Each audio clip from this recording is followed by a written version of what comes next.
মাছের ঝালটা ঢেলে নিয়েছি, ভাতও বাড়া হয়ে গেছে। এবারে আমার ছেলেকে দিয়ে দেবো ভাতটা। মাছের ঝোল দিয়ে, জ্যান্ত রুই মাছের ঝোল আর ভাত আজকে বানালাম। আজকে মাছের ঝোলটা খুব পাতলা করে করেছি, একটু ধনেপাতা দিয়ে মাছের ঝোল, খেতে খুব ভালোই লাগবে। সাথে একটা সবজি আছে। আজকে দুপুরের খাওয়া দাওয়া এগুলো দিয়েই হবে। মাছের ঝালের জন্য মাছে নুন হলুদ মাখিয়ে ভেজে নিচ্ছি। উনুনে রান্না করছি আজকে। মাছটা ভালো করে ভেজে নেব।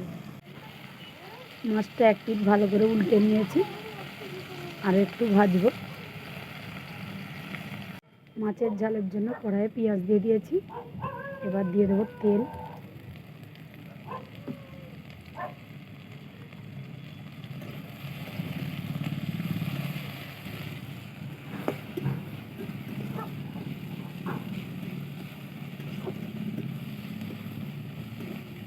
পেঁয়াজটা হালকা লাল হয়ে গেছে। এবার দিয়ে দিচ্ছি একটু গোটা জিরে। জিরেতে আর পেঁয়াজটা একসঙ্গে ভাজবো।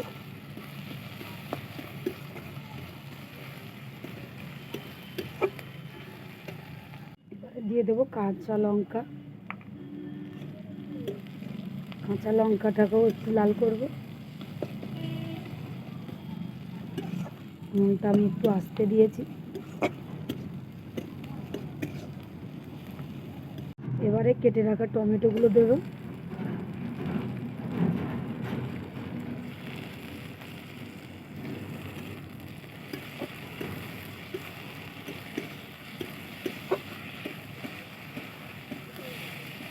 পেঁয়াজ, টমেটো, কাঁচা লঙ্কা খুব ভালো করে কষিয়ে নেব।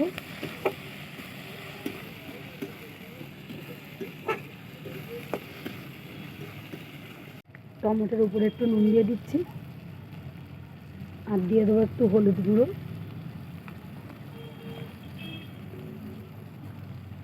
আমি এখানে সানরাইজ হলুদ গুঁড়ো ব্যবহার করছি।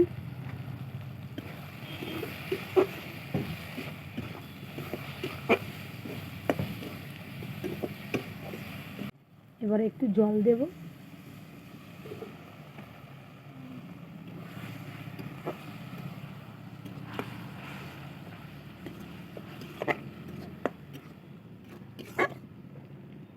এবার দিয়ে দেবো একটু ধনে গুঁড়ো।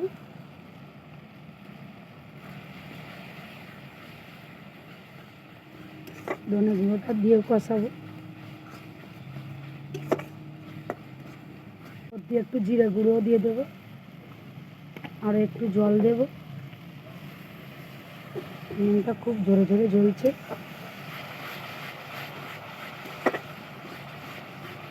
এক হাতে ক্যামেরা, এক হাতে খুন্তি, তাই হয়তো একটু অসুবিধা হচ্ছে।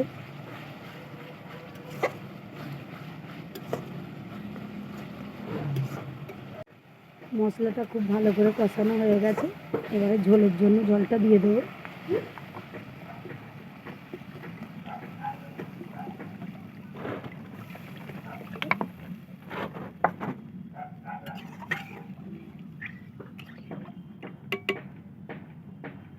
জলটা একটু ভালো করে ফুটবে। এবারে ভেজে রাখা মাছগুলো একে একে দিয়ে দেব।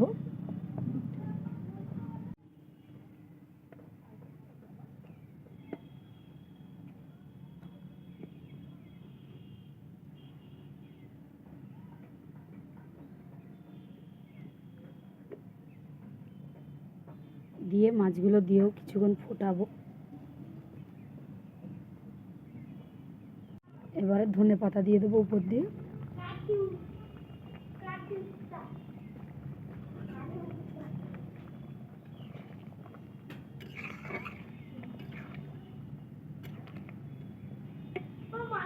এবারে একটা কাঁচা লঙ্কা দিয়ে দেবো উপর দিয়ে। কাঁচা লঙ্কার স্বাদটা খুব ভালো লাগে, তাই মাছের ঝালে একটা দিয়ে দিলাম।